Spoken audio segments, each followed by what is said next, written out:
Welcome and well met to Words of Azem, the Final Fantasy XIV fan podcast. We're a group of warriors of light from Lamia world and Primal Data Center here to chat the hour away. I'm your Sora Polianos, veteran black mage, and with me I have our ever-fierce warrior, Kalir Italian.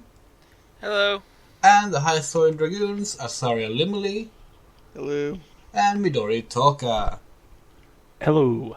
So it's been a couple of months since our last episode. We last talked after the release of patch 6.3, and now it's patch 6.4 that's been released. So there's a lot of things to cover today. But first of all, how have you all been?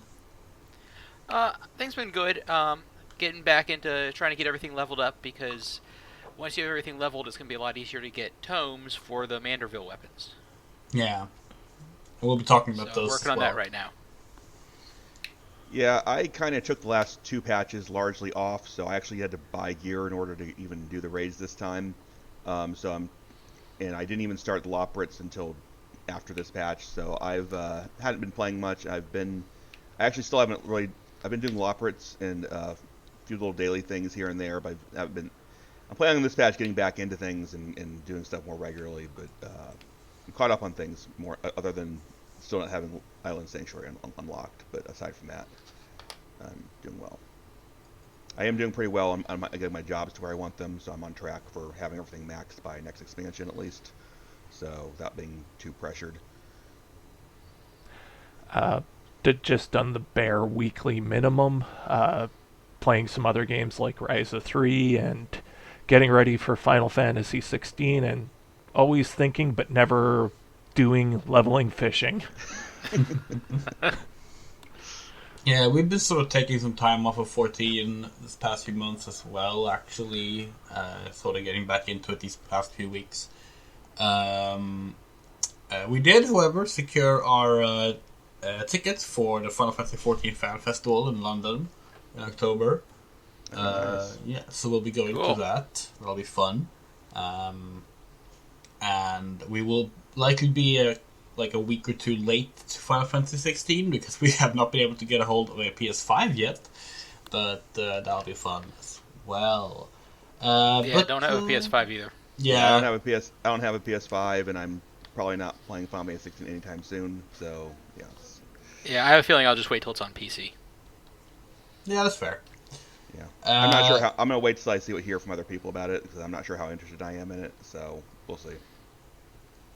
So let's talk about the concluding story first and foremost. Part 3 of Pandemoniums. The raid story has now concluded. I really like this one. I thought this one was really good. I thought this was the best story of the 3 parts, and that the raid overall was quite good. Not quite Eden level for me in total, but I think just very solid, and the tier itself is just really good from story to the actual fights. For the normal fights, I thought it was a fairly decently fair challenge. Didn't feel like it was too easy, but didn't feel like it was too hard, especially for the final boss. Mm-hmm. Yeah, the final boss is the only one we ran into much trouble with, by which I mean we wiped like twice. The rest, I think, were smooth one-shots. Yeah. And it's one fight that had me going, this would have been hell like 2 expansions ago in pubs. But this point, it's the way it mixes mechanics at certain points is a lot to deal with at once at a couple points. But it's stuff that people are used to dealing with individually, and in some cases it combined with other things.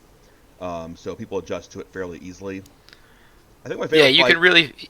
You can really feel the improvement of like the average player, because there's a lot of stuff going on, especially in that final fight, that people just like every group I've been in since like clearing it weekly since then has been fine. We haven't had any issues with it. Yeah, I haven't actually for the normal, not for Savage. Not doing Savage, but I actually haven't redone the fight yet, but there's a one part in the fight where like every mechanic happens at once, like back or shortly after one another, and you have to kind of figure out when each one is resolving to kind of manage, which I found pretty a little rough to deal with when I cleared it. I haven't seen people deal with it again. But I think my favorite one though is the Warrior of Light reversion. Oh yeah, Themis. Yeah, Themis is really Yeah, good. for the final boss, I've cleared it every time since the first day, except I continue to fail, and because I haven't quite gotten it, and I just refuse to look up an answer because I hope I can figure it out. The side AOE effect, I just can't figure out the tells. For when it does the half rooms, 3 in a row. Yeah, when it does the half rooms, like I know like the first one's the side it's on, but I don't know what the tell is for the second one when it like does 2 in a row on the same side or when it switches sides. You got to look at the wings. You got to look at her wings. When she starts that one, just look at her wings. You'll see. It's one of those things where the wings light up in order before it Yes. starts. So you have to remember which Yes. order they light up on. Yeah. Yeah, I guess I just when I'm looking at it when it does 2 in a row, it's like I don't see that separate tell or I'm not paying attention. Yeah. No, her wings will light up. Just take a look at it next time you're in there. So what do we think about the story? I thought the story was good. Like you said, it wasn't quite Eden. We would probably put it on par with or maybe like slightly above Alexander. Yeah, I think it came together Yeah. better than Alexander or even Omega. Oh, definitely. And I think definitely and I better than think Omega. and I think the fights are better than any previous final tier. Because I didn't like the final tier. I didn't like the final tier of Eden a huge amount. I didn't like those fights very much. But I like these. But the story was good. It did basically what we kind of expected, but not how we expected. No, you know. it was they threw some plot details around from how we predicted it, but overall it went as we thought. Yeah, I liked it overall. I had a few like minor issues, but nothing that like really dragged the story down. And it was more like, yeah, this part could have been a little bit better rather than this part was bad. In one case, it was just sort of an inherent issue with how they were doing things. It was made it a little awkward. So basically, my one, like I think, in some ways, the way it resolved with what's his name and his mom, Eric. Eric Thonius, yeah. So on one hand, it was a nice moment, but it's just kind of this weird bit where it's like, okay, but this is his memory thing, not the actual character.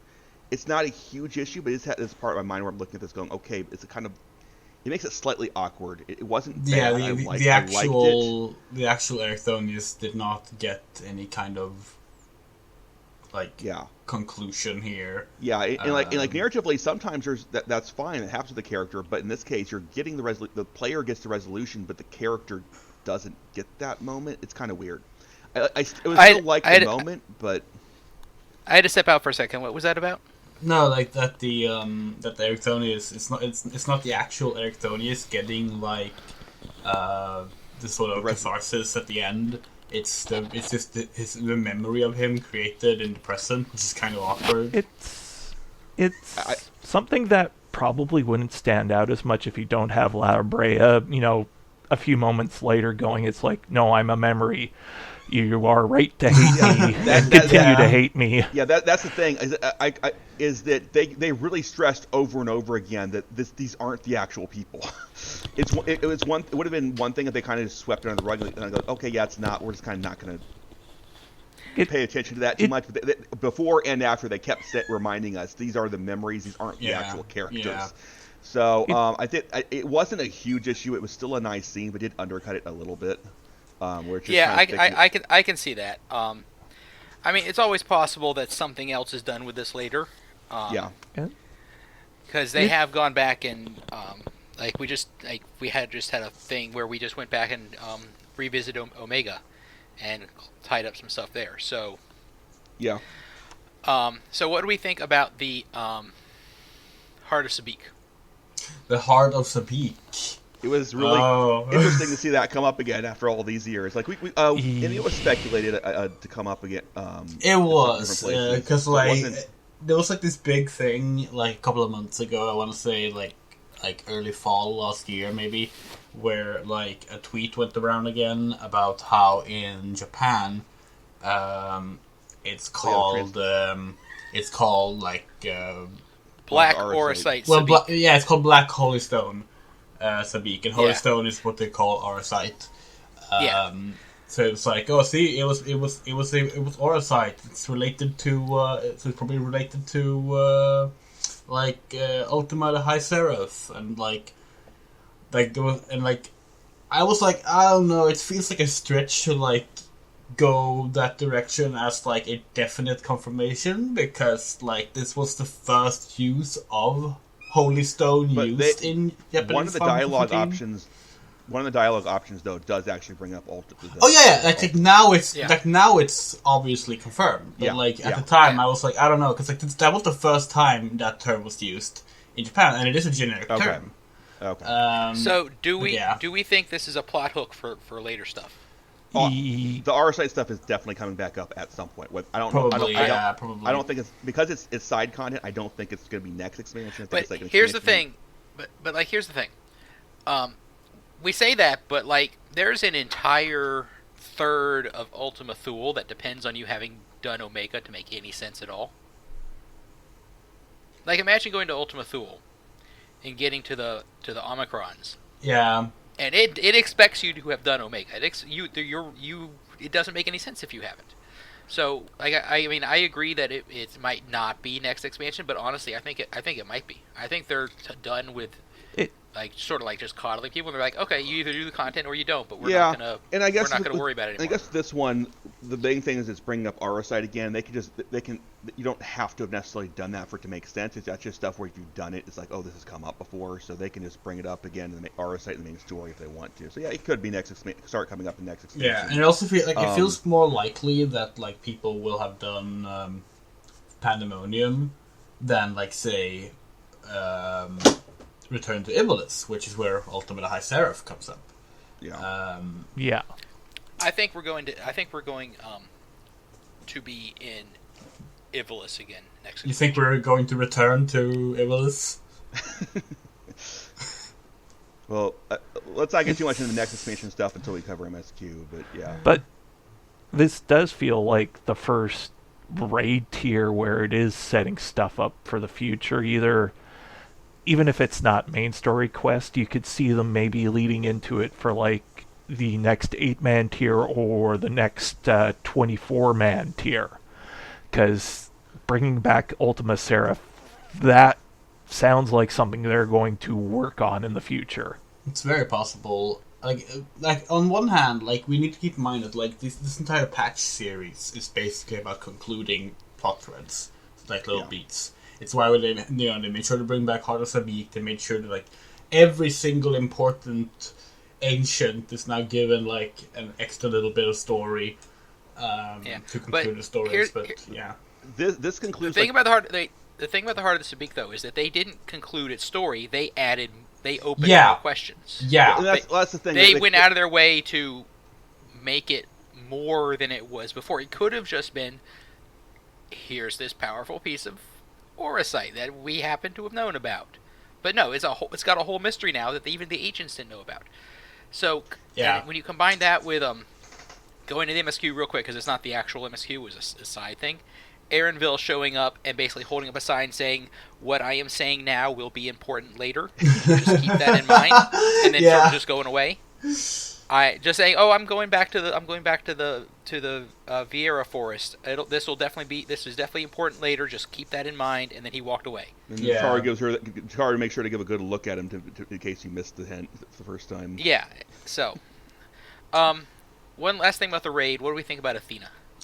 I'm of two minds about this, honestly. Because on one hand, I fucking love Athena. She's a glorious, just evil bitch of a character. And she's currently she's following the current trend of Japanese media having evil moms that are just really wonderfully evil. Yeah, she really sucks. She really sucks. On the other hand, I'm not super fond of the fact that if we take aside the Warrior of Light, which is player-driven, this was basically like a story of three men standing up to and getting rid of a hysterical woman. it felt very awkward when, like, especially when like La Habrea is also a horrible fucking character, but he's very much treated as like currently a good person, and it was awkward. Yeah, they kind of structurally wrote themselves into a corner on this one. Yeah. Which I don't know if there was any way around it with the characters they had to work with. Like Eric Thonius could have been a daughter instead of a son. But yeah, but then we would have had is he the La Habrea we meet? They really wanted to do a father and son thing with him and La Habrea. When I kind of get it, I kind of get what they were going for there.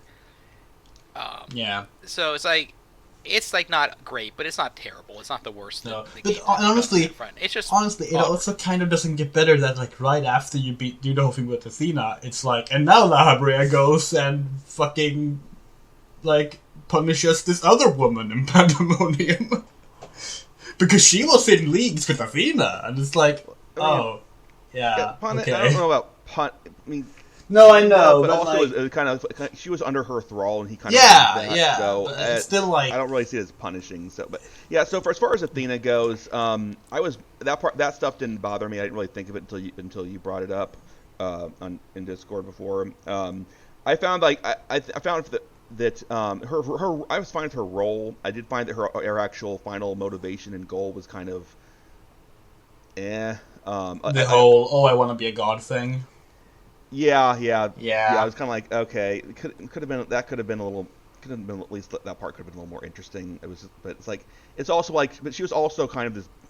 She was a background character until this part. Essentially, we saw a little bit in the second part with the memory thing. Yeah. Where they had their mind force sex or whatever. But yeah, so she didn't really have a chance to be a character before this. It didn't bother me. It was largely fine. I just think that her ultimate goal was kind of a letdown in comparison to. It is a little odd that like we've now had like so many of these ancients end up in the gonna become a god thing, like because like you had the ones that made Zodiark, you had when they became Hydaelyn, and then Athena was trying to become a god, and like. Yeah. Yeah, I think the problem here is to become a god was just kind of the goal for itself. It was kind of like, I'm going to become a god for science or evolution. I don't know what the exact reason. But it's like it was like a very weird and weak motivation for that. Like if someone wants to become a god, you need to give me a reason they want to do that. Yeah. It needs to be that part needs to be somewhat compelling in order to make that work as a goal. They kind of talk about how the Heart of Sabik seems to enhance existing tendencies or feelings or motivations and stuff. Yeah, they went into that. It was just so it's like it wasn't that like she was originally planning on doing that. It's just that the Heart of Sabik corrupted her and made her be like, excessive, which I could see them doing more with later on. Yeah, for sure. When we talk about it. So yeah. So like I said, it wasn't a huge deal, but it was the part that was the part that stuck out to me as the kind of this part probably could have used another pass and a little bit more of adjustment to make it really nail the final part. But overall, like y'all, I was like, I'd say it's not quite Eden level, but Eden had some other things going for it that were more playing specifically to my interests that were in addition to just being a well done story. So I'd put it a bit below Eden. I'd probably put it a good bit above Omega and definitely way above. I'm sorry, a bit above Alexander, way above Omega. Yeah, I find Omega, I think, has a better ending story, but the problem is Omega's not consistent. I was about to say, Omega has a really good ending, and then everything up until the ending is just kind of there. That's the problem. It has a really good ending. And that's the same issue Coil has. Like Coil's ending is fantastic, but I find it hard it's all after in the last two fights. So it's like, what's even the point here? I find it hard to even put Coil into comparisons, just because Coil barely had a story until it barely had a story at all until the end of second Coil. You don't even need to And- play all the parts of Coil. It's like... you can skip 70% of Coil. Yeah. The last part is the only one where you kind of have to play the raids for the story, and then in the second Coil, you get this like all the story at the end, and then even then, it's like if you didn't play or haven't seen stuff from 1.0, you don't know who the fuck this person is. I mean, no, that's not even fair, because if you play 1.0, you still don't know what the fuck that is. Because they completely retcon everything. Yeah.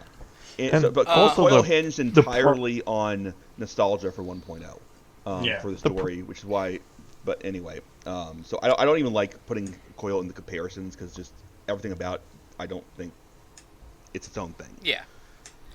Coil Alright. doesn't even have, like, besides the final boss for the second tier of Coil and the final two bosses for the final tier, Coil doesn't even have any real unique bosses. It's just like, oh, you're fighting Coral again. Well, some of them Yay. were unique at the time, and then they became Yeah. other bosses later. But anyway, we're getting off track. So, anything else about the raid, or can we move on to MSQ? I think we can move on. I want to point out, I feel like this raid did have the easiest final boss of all the normal raids so far. Yes. So like- the mechanics here were very straightforward. It's just they were combined in times. They were combined in ways that were tough to deal with. Where some of the Yeah. other Once ones, once you understand how they work, they're pretty easy to avoid. I think we wiped once in our first run. it was once or twice. I Yeah. don't remember, Yeah, but- and like compare that to like Omega or like Alexander or Yeah, so- like honestly in any of them. So, like, so Alexander and Eden both had some of the two mechanics. Eden in God, particular, Eden. we that was the only time we've gotten on Discord in order to deal with a mechanic. Yeah, it was Because the that only was time we very- actually went to voice chat to fix it. Yeah. Yeah, So I had to do callouts.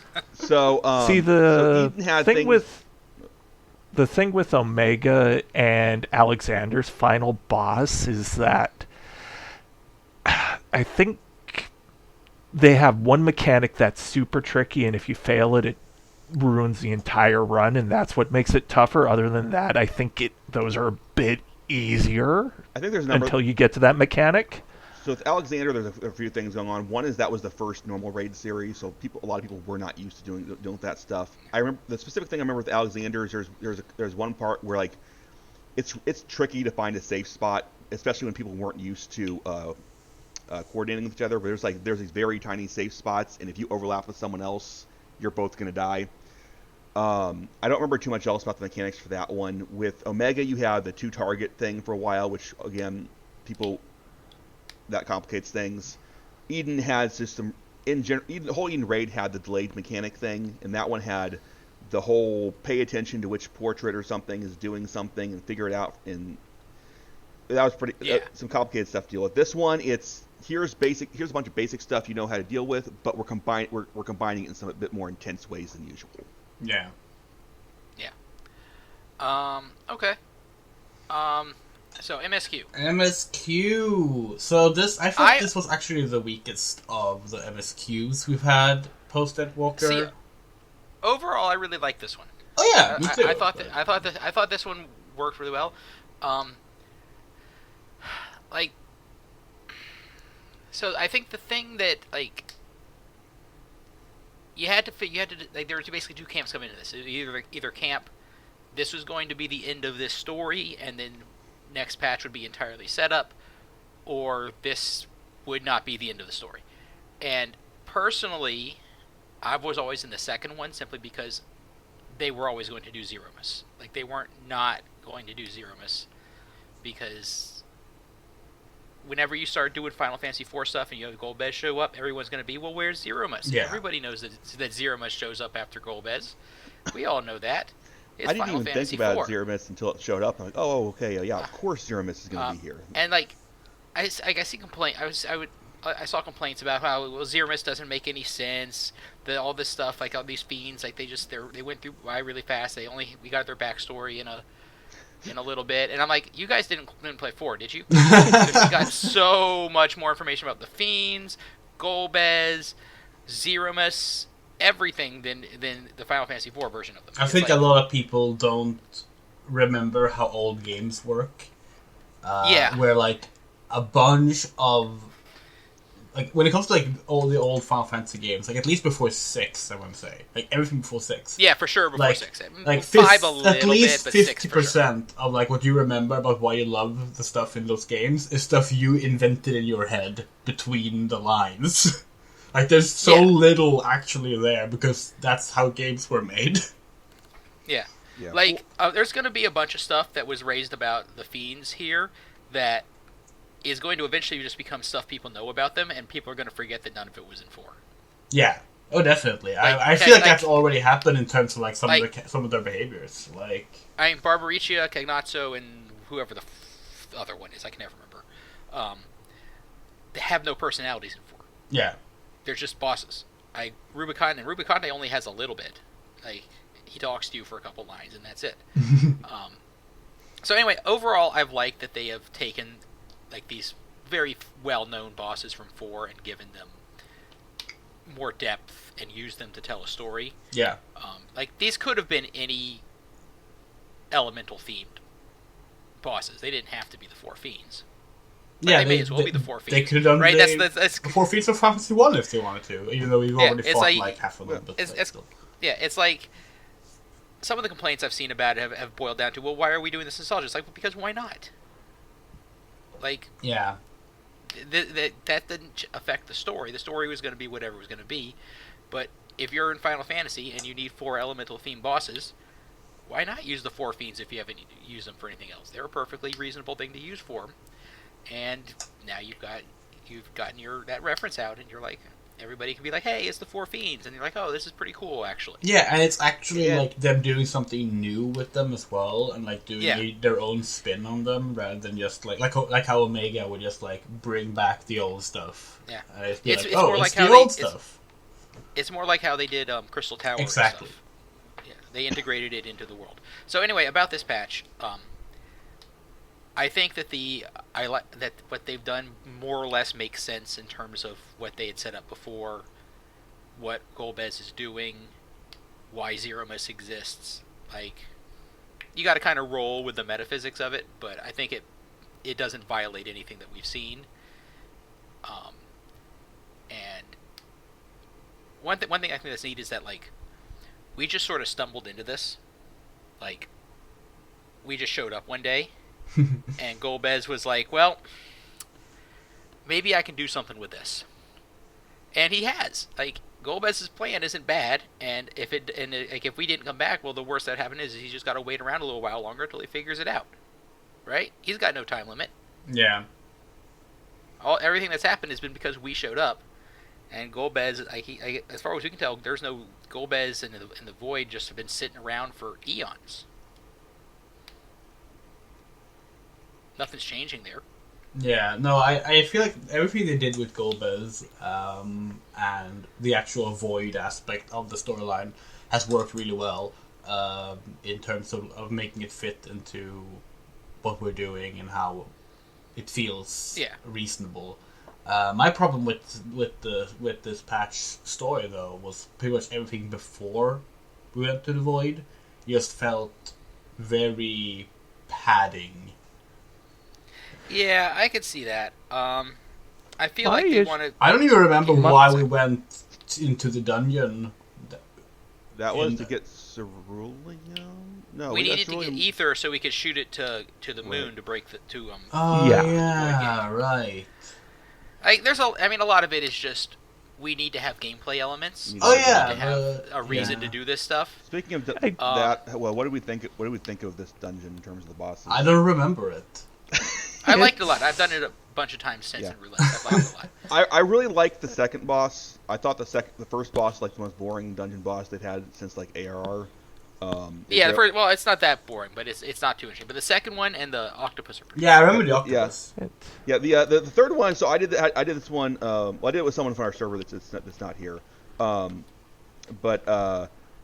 So I had a situation where they started the fight while the cutscene was going for the boss.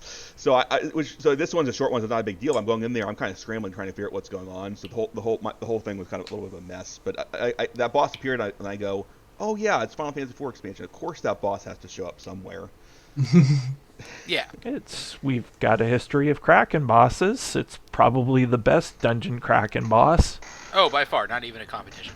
Like I was in Probably, Sastasha. yeah. It's I the- like was in I like the okay. second Kraken boss, but yeah. I was in Sastasha hard earlier, and I was like, this is kind of annoying. And then I had to run a Hull Breaker for an older relic thing, and I was like, wow, this sucks. Yeah, the older ones, just the whole grab mechanic where you're just not able to do anything, get thrown. It takes like 5 seconds or so to play out. It's just really horrid. Yeah. Yeah. So, just by not having that, I would say it's the best. Yes. I did like the visual look of the island. The ropeways reminded me of Ryza, but I actually wouldn't mind if they had us come back to it and make it a little bit more explorable in some way. Just the idea of, this is a place where Charlians have all their weird experimental creatures and stuff, and feels like it'd be a place that would be nice to explore. Yeah, it kind of seems like a place that we might go back to at some point for some other activity. Yeah. So I like the dungeon. I thought it was fine. It's like not the most amazing dungeon ever, but it does its job, and I like the second and third boss. I I like the food gag at the start. May That have was pretty dragged good. on a bit too much, but hey, it's fun to have a lighthearted scene before we get to the big plot-heavy stuff. Yeah, I liked the food part. I was like, yep, that's Warrior of Light, fought off interdimensional beings trying to destroy all life, fought dragons and all sorts of things, but felled by weak taste buds. The thing, though, why I get the feeling something gets padded is that, well, we got lots of Zero Miss and Golblez stuff at the end here, and I think this is my one slight quibble with it, is that we're sort of back for the good guys side. We're sort of back where we're at point A. Even though we had a long journey, we're back at point A again, and that kind of made things feel like, this kind of felt padded in a way. So I think the challenge is that with what you're doing in that area, it's an issue that you kind of need to get dealt with to some way going forward. And I think it's probably going to what happens here will have impacts going forward. But I think the problem is it feels like the kind of stuff you do in a 0.1 patch, and when it's happening here, when it's like, okay, we've got this thing we need, we get to the boss, and now we're gonna go to the boss. We're gonna spend 30 minutes dealing with this other thing that seems mostly unrelated first. So I liked it, but I think I can see why people would be frustrated with that section at this point in the story. So are we talking about the Garlemald section? Garlemald. Oh yeah. I guess Yeah. I kind of jumped. I guess we were talking. Yeah. Okay. Yeah. That So the thing about the Garlemald section is like, I get what they're doing with Garlemald. It's just like not the most fun thing to experience, Yeah. but it is kind of necessary thematically and story wise to establish this stuff so that it can eventually get resolved. So I have a feeling that Garlemald is just going to sort of very slowly pull itself together over bits and pieces of various patches, like possibly for expansions to come. Yeah, probably. I just found it 'Cause like I guess- I found it very frustrating though, because like it was only a few times where I was like, I really wish I could like pull out my inner Dark Knight character and just kill this guy. But it does. I mean, but like, one thing that gets me is like, yeah, it's annoying that they were being so obnoxious about using the tower. But on the other hand, the tower really does kind of suck. Oh, for me it wasn't even that. It was like So the dude, it's like it was if the dude that ran away. It was like, oh no, I will not be bartering with you, and like Yeah. That then part you was, have to go save him, and he like breaks down. I was just like, I just want to kill this Nazi. It felt like they probably should have taken the bulk of that. Like, we should have done some stuff there, but the bulk of those quests should have been like a separate story quest that you do on your own when you got time. You don't need to do it to do the rest of the main story quest. I think the problem is that means that if it's a pure side content thing, then you run into issues where this is something that has to have happened at some point for later things. So I think Yeah. it's presumably something that has to happen for main story purposes in the long at some point, if not short term, then long term. But it probably pacing wise would have been better to have had some of this being dealt with in some way in previous patches instead of having to do so much right here when it's like, okay, you've got the stuff in order to go to Golbez. Oh wait, you'll deal with Golbez after this 30 minutes of stuff. I think it's more a pacing issue than a placement issue than a content issue. Yeah, no, I agree. Yeah. Because like the moment when we actually got to the moon when we got to on the moon in the 13th, then it was great. Like that stuff was like really exciting. It was cool looking. Like the red moon was a really good visual touch. It reminded me of like old pulp sci-fi covers. Yeah, it was all done well. Yeah, Zero and the defense robots scene was funny. Yeah. Yeah, the stuff with the Loporits was like, it was a little, maybe not entirely necessary, but, I mean, you can't not introduce Zero to the Loporits and see what happens. And it was also only a couple of minutes on top of the stuff that had to happen, so it's like... Yeah. So yeah, I thought it was I generally enjoyed it. I didn't mind the stuff like in Garlemald too much, like that didn't bother me very much, so, I don't know, it's just not something I've found. Yeah, I didn't a huge issue. I didn't mind that. I kind of jumped from the Ceruleum stuff or the Ether stuff to that part, but I didn't mind me, but I could see that being an issue. Yeah, I feel like in my case it's like the stuff I would have cut back on and maybe left out of the story would have come with a different issue, which is that the story would have felt too short for a main patch. Yeah, I mean so a lot of it is just yeah. that they've got a certain amount of time budgeted for main quests, and sometimes the actual things you have to get done just don't fill it up. Like I probably wouldn't. I probably would have had it like, oh, the little bonds things on the moon that held back Zodiac. Those have been repaired in the meantime while you were gone, rather than we have to go around and like get those prepared. Like I would have shaded little stuff like that, but like. Yeah. Overall, it was still a good story. Still enjoyed it a lot. Really like the what they're doing story wise with Azdaja. Like Azdaja is a voice now. Yeah. Like we're talking about this in the story as if we're gonna like somehow fix this. And like okay. Yeah. Well, they have the whole she's a dragon, things are a different thing going on. So whether Yeah. they actually are able to do anything remains to be seen. But she's not like regular Void Scent, so they can kind of justify. Well, if they want to, they can still save her if they want that to happen for the story. So and I like that they kind of raised the issue of like, would things have been different if Zero had accepted Golbez and his companion's offer? Yeah. Yeah. Yes. Which, like, maybe not. We can't know, but it's one of those things that we can think about. And now that Zero knows, she can think about it. That's a nice little character point. Speaking of his companion, obviously he's minor character at the moment, but he's also not an obvious unless I'm forgetting something. He's not an obvious FF4 reference. No. So I feel like he's not. Go ahead. So we had I forget the name they gave us, but we had the guy in the armor, yep, and his companion. The guy in the armor is the guy we saw the flashback from the point of view of. Yeah. Golbez. Is not our Golbez. Our Golbez is the other guy. Yeah. Who took up the armor after he died. I missed that. Yeah. Okay. So the guy I cannot remember his name. Me neither. For the life of me.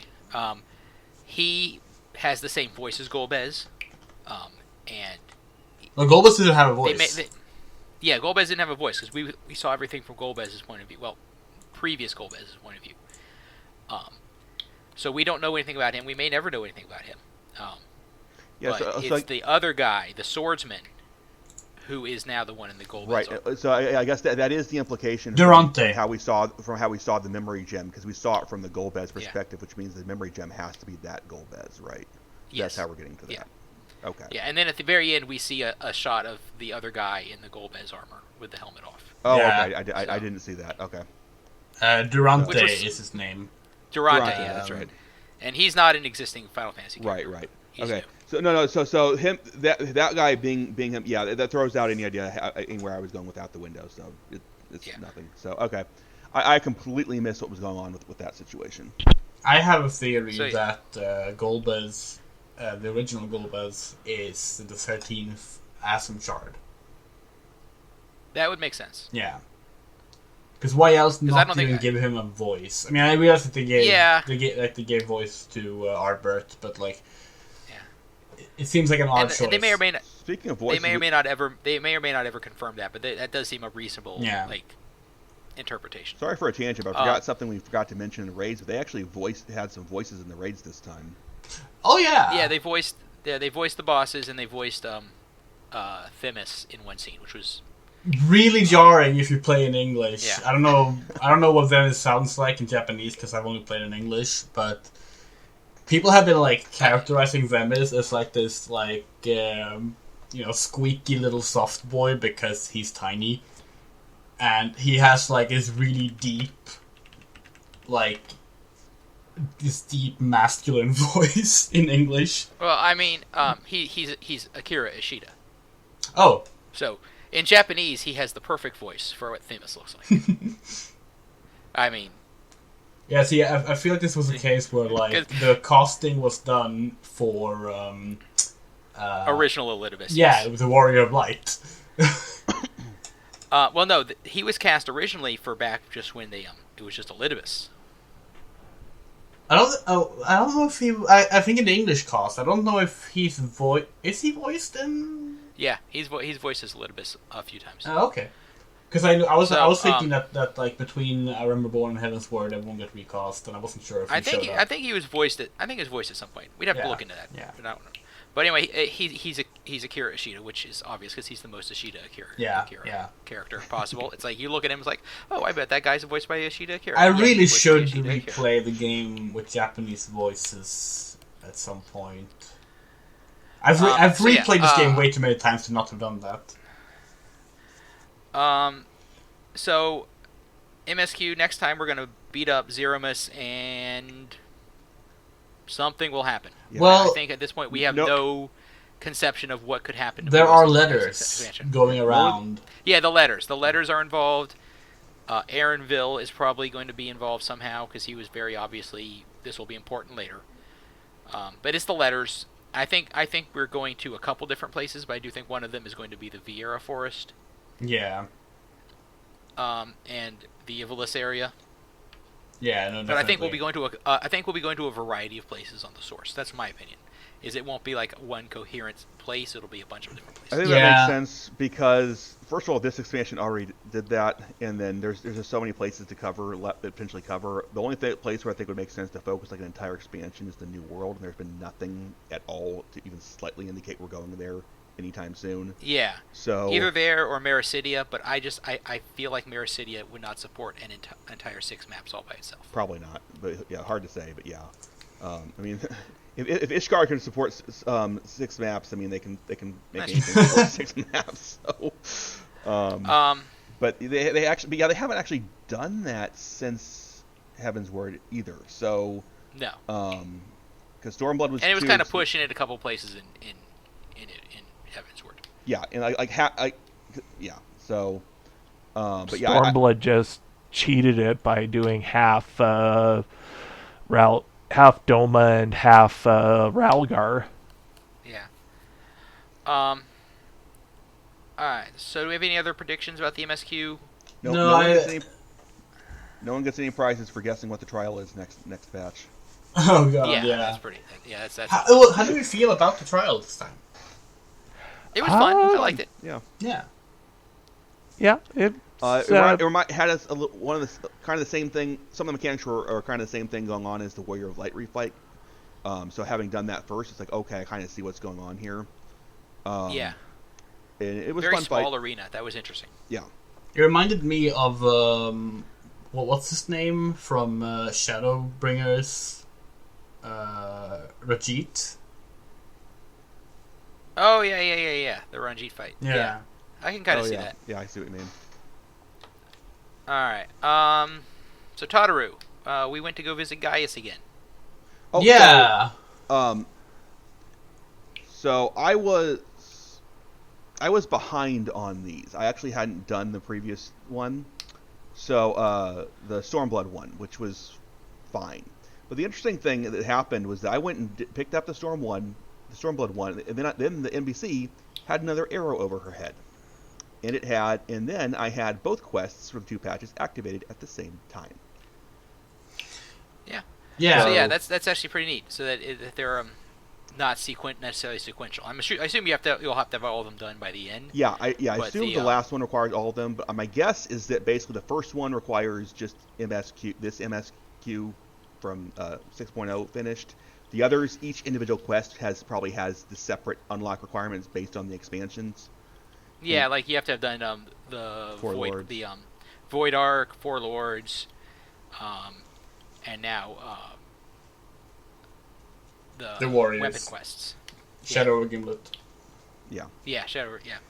Good. I was kind of hoping we would get an actual instance with the G Warrior again. Same. Yeah. But I mean, I kind of get why they didn't, because I bet you that's a huge amount of effort to put those together. Oh yeah, definitely. But the G Warrior is cool, and it was kind of underwhelming to just have this strange little QTE. Yeah, it was. Yeah. In the story wise, it's weird because you basically have this one part with this fake what's his name, and it's like which is purely an excuse to get the G Warrior stuff happening, and then the other stuff, which and again in the moment is like, oh, this is kind of cool, I guess, but it's almost entirely has almost nothing to do with what you're dealing with the other section, which I actually thought was kind of a nice continuation of the stuff from before, the whole picture thing. But there's like these 2 entirely separate parts of this little storyline, and they're very. It felt like you know what it felt like. It felt like an episode of Zeta Gundam. Yeah, this is basically Yoshi P working through his Gundam stuff because, well, even going back to the raid, it's like La Brea telling his evil is like, he's got some thoughts about Quattro. Yeah. But yeah, it's like it felt like an episode of like specifically like Zeta Gundam, where like every episode of Zeta Gundam had to have a fight, every single one of them. They were almost all meaningless. All right. Yeah. You just something happened, they sorted out, they skirmished a bit, and they came back, and then there was some other entirely separate plot happening on the ship. That's basically what this was, which is very funny. I think it's actually hilarious. Okay. Yeah. So eventually, Nero is going to be in the red G Warrior. You know that. Yes. Oh my god, I was talking about this in the middle of playing this. I think it's so funny that like we both have Char's voice actor and a character that is so obviously like Char inspired, and they're separate characters in Final Fantasy 14. Yes, that is very funny. Yeah. That is very funny. But no, I mean I enjoyed it. It was good overall. I like the epilogue part with the painting. That was nice. That was nice. It tied everything off. Yeah. I didn't really buy how the thing worked with how they got the holograms of them there. They were kind of you're skipping a couple things here. Yeah. Yeah, they were kind of very fine. vague. It's like, okay, I don't think we've ever established that this kind of thing is possible, but sure, whatever. It's sweet. We also acknowledged we established that there's like perfect like reconstructive surgery to make someone look like someone else in this universe without yeah, it's like that might come up again. Like who knows? Yeah. Yeah. Yeah, I mostly liked it. I did think the thing with the guy with like having the G-Witch section was cool. It was at least kind of cool, even if we didn't get the actual thing. But the thing with the fake dude was kind of weird. I feel like I would forgive the G Warrior section a lot if they just made it so that you could refight the Sapphire weapon whenever you wanted. Yeah, they should do that. They actually should do it. They should be like, you want to redo a simulation of your fight with the Sapphire weapon. Yeah. It's like, I would not be surprised if they... I feel like they're going to at some point add, at the very least, ways to redo that and possibly some additional content with this. It'll be side content. There's so many solo duties I would like to replay. But they could add like a toy like in the end room where it's just like replay like a solo battle, and it's like... Yeah, they desperately need to let you redo solo battles. The New Game Plus is not it's better than nothing, but it's not a fix for that. But I think for the G Warrior specifically, I have a feeling they're going to be doing more with that in the future. And it wouldn't surprise me if they just have a whole section at some point that is like G Warrior unique fights or something. But yeah, that'd be really cool. Yeah. Weapons Ultimate. All right. What do we think the next Tataru quest will be? Because we're basically done. Well, we haven't. Well, they're gonna find some way to send us to the. To the first. First, probably. We skipped yeah. the first. Yeah. Well, I mean, we've done it in first because like there's no reason to do that, and technically getting stuff back and forth from the first is not super simple. But it is possible. It is possible if you've done the crafter gatherer quests for the. Not even that though. Because it's established at the start of Shadowbringers that Feo Ul can visit Tataru and bring stuff back and forth. Oh, true. Yeah. Yeah. So yeah, I will probably do something with the first for the next one, and then there will be a tie-up quest to finish it all off and give her the necklace. I would love you to bring in Feo Ul because Tataru has met Feo Ul. Like she even comments on them when you come back from the first time. Yeah. But they kind of just forgot about that since then. Alright. Loporits. I've just started Loporits. Yeah, it's kind of fun. They're funny. I started them this patch. Yeah, I'm slowly working through them. They're cute. It's not the funniest Loporit content we've gotten, but it's cute.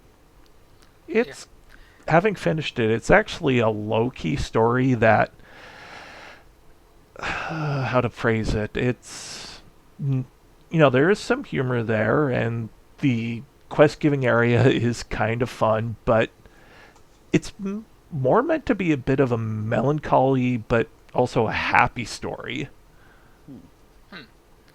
Well, it's about I'll probably see it. It's about finding purpose when you felt you've lost everything. Because it's all these Loporits that wanted they were made to build this safe haven to leave Earth, and then now we don't have to do that. So it's well, now what? Yeah, I think that's a good choice. Yeah, it's a good choice, and it's fine. It's just you gotta do a lot of flying around for it. It's kind of a pain. Yeah, having to actually craft stuff is annoying. Yeah, I don't mind the ones that are at least in that general area, the Loporit area. I don't like when they send you off to the ass end of the moon. And either you teleport and you still have to fly forever, or you have to go. If you're like me and you generally avoid teleporting to Gilpench, you're funneled through that tiny little spot in the center. Yeah. And the thing is, I don't think teleporting helps that much anyway, just because of the way the teleporters are placed. Yeah, no, there's no, because it's mostly on the north end, and it's I think they need some sort of quick teleport from the Loporit area to outside the cave, because they've got one to get from the bottom floor to the top floor, and to do one that's just quickly to get outside would just be so much easier. Yeah, just leaving the Loporit area is like a minute of flying. I was like, oh my god, I want to die. Yeah. But yeah, it's fine. We're going to get. Apparently, we are going to get an Allied Beast tribe quest or tribal quest out of this one. Okay. Which we didn't get in Shadowbringers, so you will want to have them done by 5.55. Yeah. Which shouldn't be hard. No. Nothing else to say about that. Manderville weapons. I did the quest for that recently. I thought it was the fight in that one was fun. That quest line. I still love it. I hope we get to keep around Virtua Fighter 1 Hildy. I wonder if we're going to get another trial out of it, like we got with Yojimbo back in Stormwind. I could see that. Could be, yeah. So because there's a fight that's going to be in at the FanFests. Azura, I think it is. I think it's Azura. I think that's the trial for the FanFests. Anyway, they said they're going to put it in the game somehow, and last time they did that, that's how they got Yojimbo in. Yeah, I got a sticker for clearing it early. So we'll see if that happens. In terms of the weapons themselves, it's fine. I don't mind it just being tomes. I finally finished the previous weapon step right before the patch. I haven't started the current one. I have mixed feelings on the tomes part. I think for doing it current content, it's fine. I think it gives you someplace to dump tomes in future content. I think these are going to be so free when you can buy them with Poetics. Yeah, literally free. Instantly free. Yeah, the thing for me is that on the one hand, like I would not want the current steps. I would not want to have to go through the kind of stuff you did in ARR and Heaven's Word for a current weapon. But especially with how grindy those end up being before nerf and even after nerf, they can still be quite tedious. But I did in the past. I've kind of had fun just kind of casually soloing dungeons, expansions or two later to finish up weapons for other jobs. And with this, it's just you dump tomes eventually and get it, I guess. Yeah. So it's not a big deal. Yeah. I mean, the big complaint I see is that there's no exploration zone like Bajra or Eureka. But like at the time, people were complaining about Bajra and Eureka. Yeah. And I mean, I'll be honest, I haven't finished a Eureka or Bajra weapon, so that tells you kind of my thoughts on it. I can't remember if I actually finished my Durgan Whip. I know I finished the story for it. I haven't finished. I never finished the story for either Eureka or Bajra. I finished Eureka, but not Bajra. I finished for Bajra. I still haven't gotten to the last zone of Eureka. So. I've done the Bajra story. Eureka here, I got to the final instance, but I didn't get to the final zone as I just burned out on it. And the problem with them is in theory, they're a good idea. The problem is, it forces you to have a party, and while that's nice, except for raid and instances, this game really needs to be playable on your own.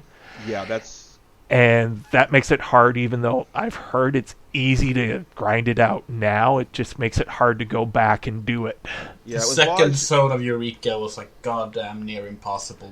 Like even in a party at launch. But yeah. Yeah, and with Bajra, I did a little bit of Bajra early this expansion when I was leveling some jobs, and I didn't once I had them past the level where it was relevant, I didn't go back. It is frustrating because if you're in the zone, you have to party to do something, and that's just kind of several annoying steps for people like me and seemingly the rest of us when you just want to do something casually on your own for a little while and make any sort of progress. And you can't do that with this. And in theory for Bajra, you can do steps alternatively outside of that. The difference is so severe that it sucks absolute ass to do it the other way for the most part. So, yeah, I'm at the step where you have to do now 5 runs of Delubrum Regane. Yeah. I'm not doing that. Yeah. Oh gosh, yeah. I forgot that was even a thing, but to do that for not happening. Sorry. Yeah. And also, let me buy those things with Poetics. Yeah, in the non-Bajra steps, also, other than Fates, they require you to do anything dungeon related. They require you to do through Duty Finder. I don't think they've changed that post expansion, so you can't just unsync stuff like the old ones either. And it's like I don't want to run these old dungeons in groups.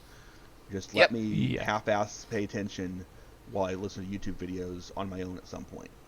So yeah, it's like it was a fun raid at the time. It's just it's hard to go back to, and even at the time, it was the rewards to do it is just like, why would you do it?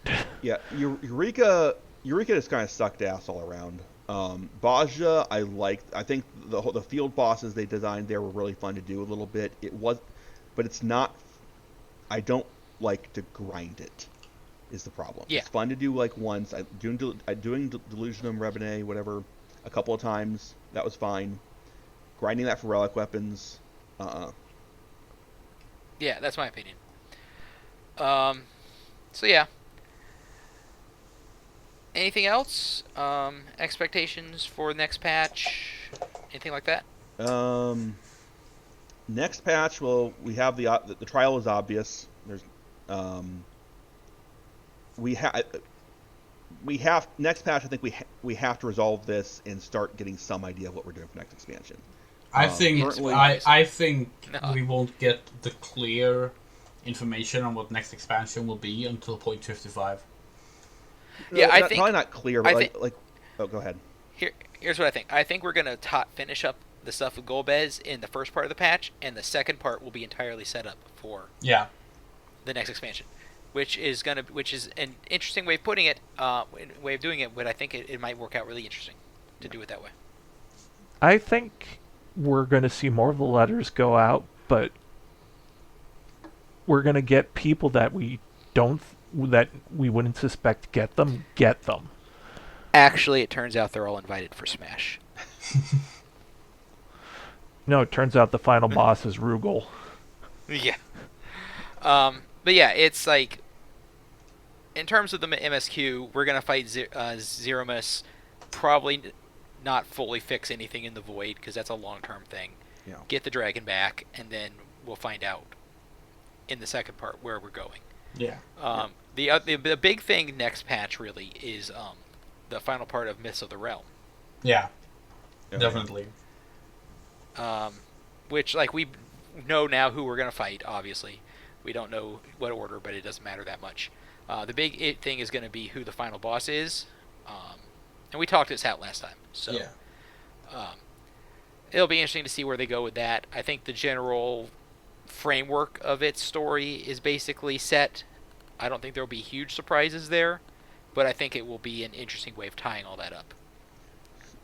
So I do think that unlike the 8-man raids, it's not going to open up any notable plot points for the future. probably not. Yeah, I think that one's just kind of resolving the stuff with 12 and the few things that were kind of been there for ages. Yeah, in terms of the future expansion thing, I think we're resolving the Void stuff, and yeah, I think anything Void related is long term. I do think we're dealing with the Void in like 3-4 expansions down the line. Void is going to be stuff's going to happen. You know when we're going to deal with the Void? When we have when there are enough jobs available that start at either 70 or 80 to make getting the Void quest from Shadowbringers really easy. Yeah, so Because the next expansion jobs start at 80. So like if we get if we can fill 2 of the role quests requirements. Yeah. Immediately. So And they can be like, okay, this is mandatory now. You can do it.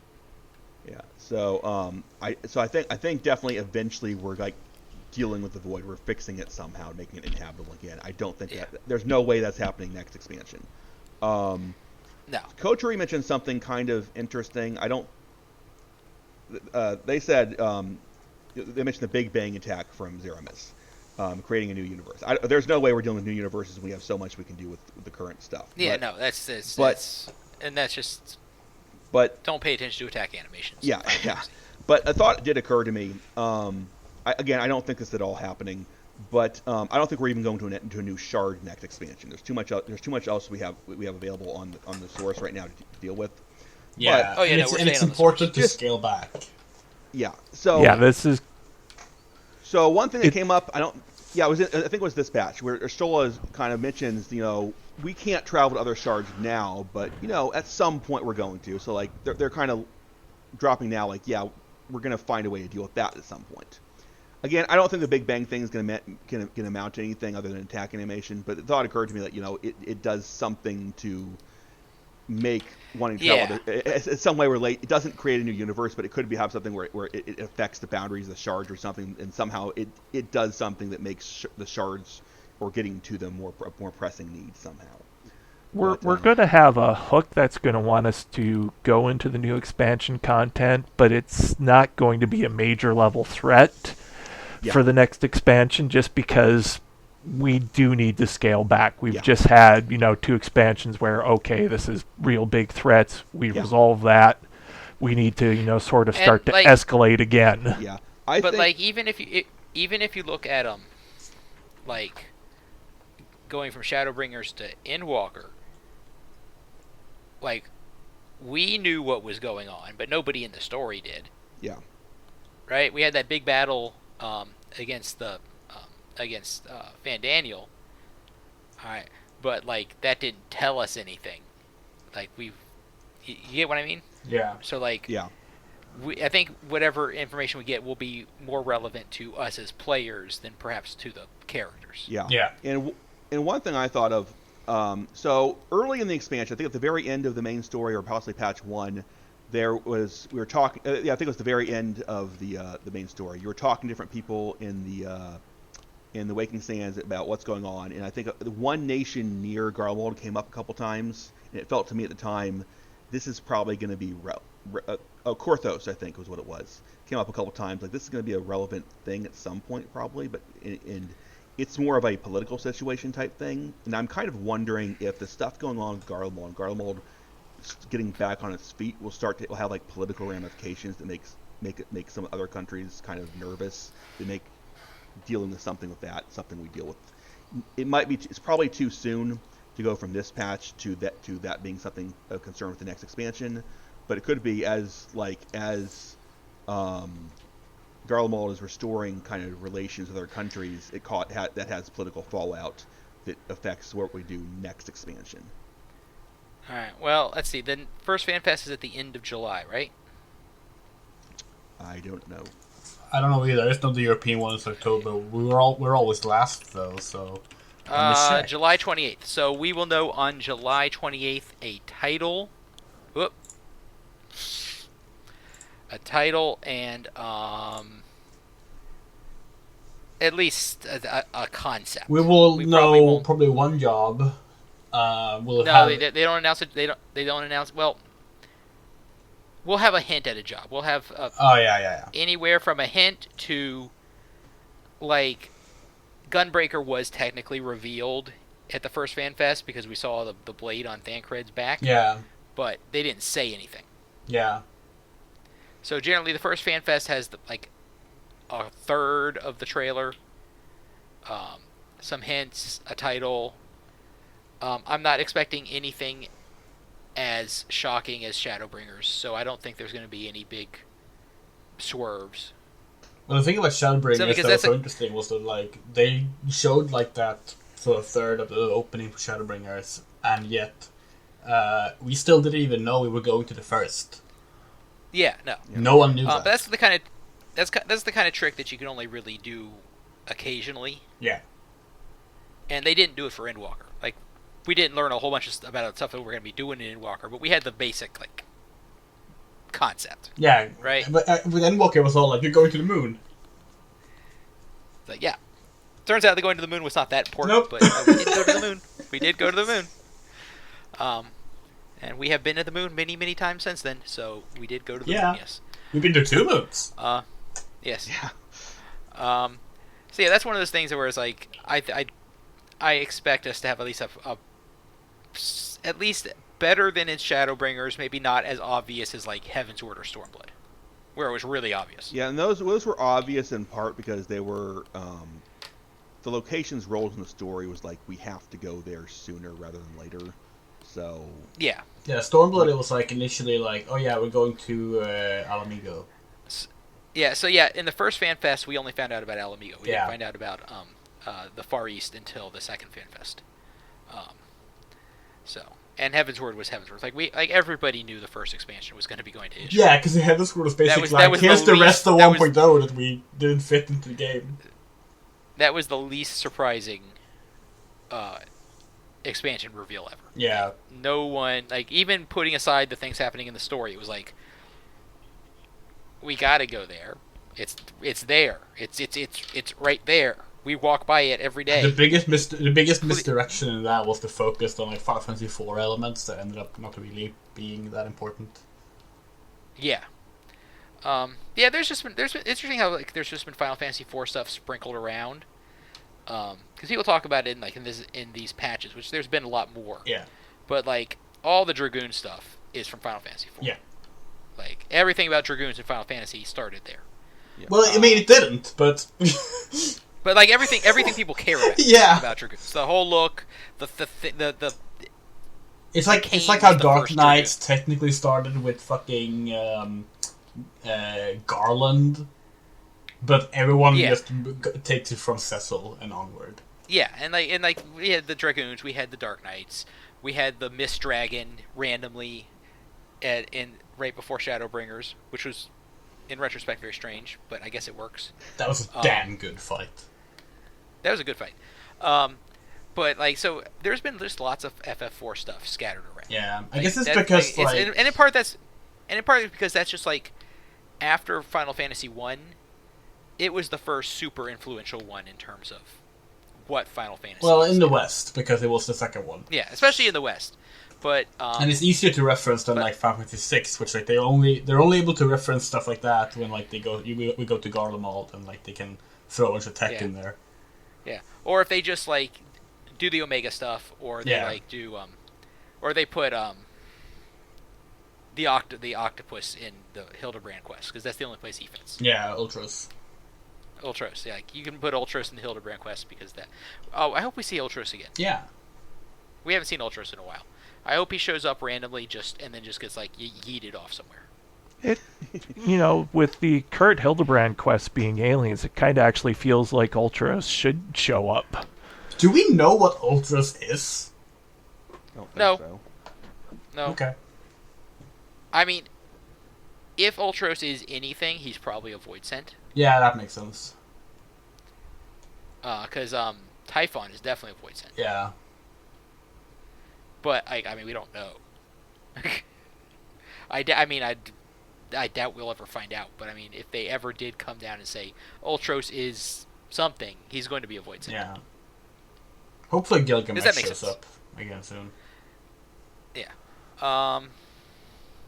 Yeah. Yeah, we haven't seen Gilgamesh in a while. He was in the plane between existences. Yeah. Yeah, I think I feel like it would be neat to have Gilgamesh show up outside of a Hildebrand quest. Yeah, like how just really mess what's with his people. name showed up. Yojimbo. No, I was I thinking actually- the scholar. The other inspector. Yeah. Oh yeah.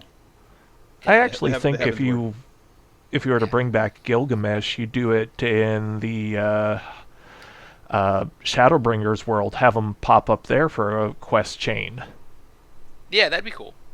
I actually would not mind having a side quest chain on the first that involves Gilgamesh. Have him pop up in and Elpis. just see that would be that would be even better. All right. Well, that would lead to amazing dialogue. it would. Anyway, I think we have talked for about an hour. It's time to wrap up. All right. Oh yeah, do you want to talk about the job updates, by the way? Yeah. Oh yeah, job updates. No more floor tank. Yeah, Dragoons got the probably the biggest change of our entire lifetime, with the way jumps work is now changed so that our position is not updated when we jump. So the primary source of Dragoon deaths is now not there anymore. I'm curious, is this just a Dragoon change, or they changed this for other jobs as well?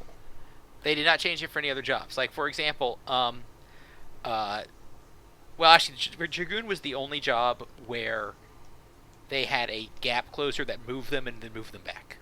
So nothing else has changed. Okay, that's true. It Yeah, doesn't change for any other job. The rest only moved them from point A to point Yeah. B, not A. B, Yeah, A. so Dragoon is the only one who had a function like how jump worked. Yeah. So, Yeah.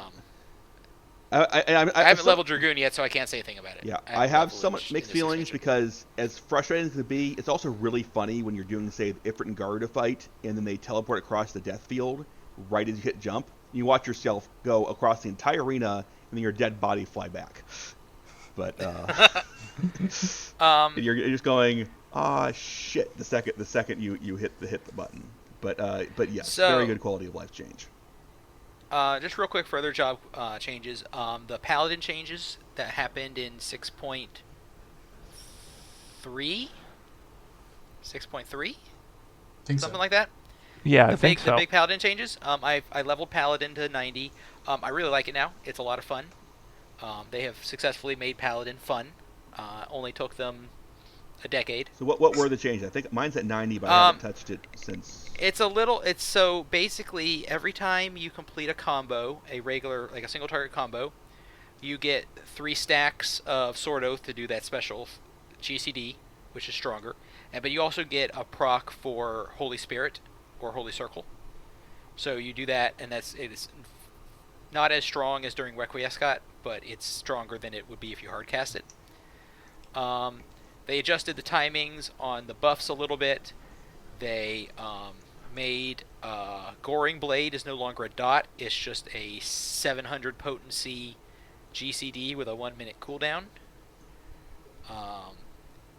And they changed the way Requiescat worked a little bit, where it used to be you had to do 4 Holy Spirits, then Confetor, and then the Confetor combo. But if you hit 5 Holy Spirits, you lost the Confetor. Now you get 1 buff that gives you 4 Holy Spirits, and then a buff that procs the Confetor, and then once you hit Confetor, you can do the combo for that. So it's harder to mess it up, basically. It also is the closest they've ever come to have the Paladin feel like, a tank, but also a caster as well. Because it just never mashed up before in a way that felt good to play.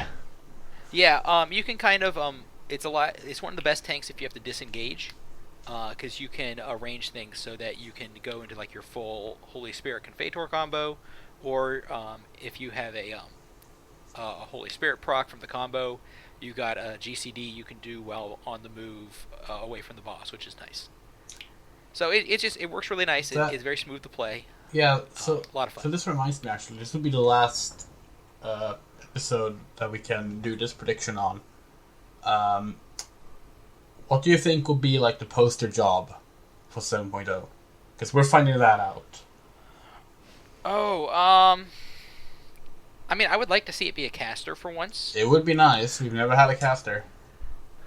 Geomancer, maybe? It's never a new one. The poster job is never a new one, except for kind of in Stormblood, where it was split between Samurai and no one Monk. counts Samurai for Stormblood.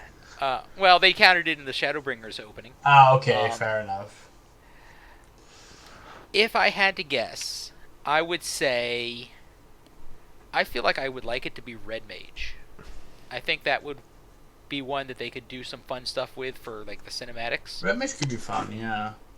Summoner, it would be a different look. Summoner, if they're maybe give a unique summon that sort of teases what the new expansion area could work as well.